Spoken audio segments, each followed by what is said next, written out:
Alright, this one comes straight from one of the biggest challenge vloggers in Vietnam, and the setup here is honestly brilliant in its simplicity.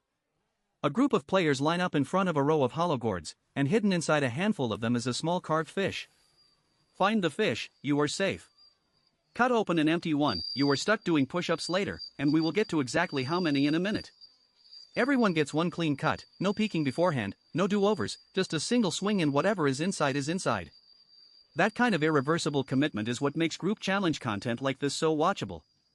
There is no safety net, no retry button, just pure chance mixed with a tiny bit of superstition about which gourd looks luckier than the others.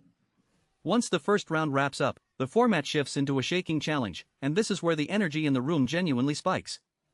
Players are told to shake, dance, move however they want, faster and faster, egged on by everyone standing around them yelling encouragement. It looks completely ridiculous, and that is exactly the point.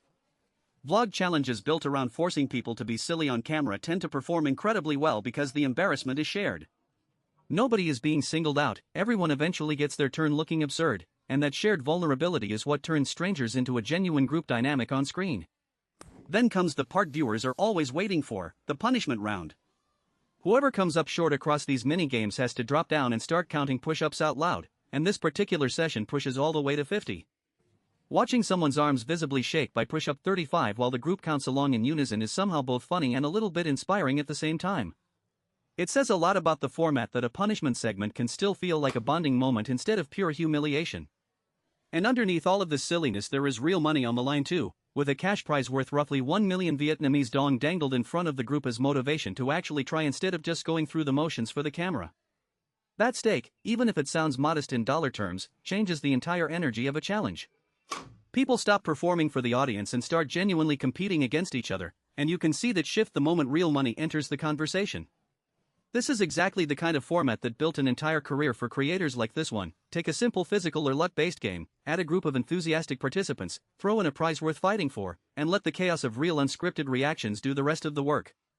No elaborate set required, no complicated rules to explain, just a camera, a group of willing participants, and enough energy to carry an audience through several minutes of pure unpredictable entertainment from start to finish. What really separates this kind of content from a typical staged game show is how genuinely unscripted the reactions feel. You can hear people shouting numbers out of sync, laughing at their own mistakes, and cheering just a little too loudly when someone finally lands the winning gourd. None of that can really be faked convincingly, and audiences are usually pretty good at sensing the difference between forced enthusiasm and the real thing. That authenticity is probably the single biggest reason creators built around this exact challenge format keep pulling in massive numbers, video after video, even when the core concept barely changes from one upload to the next.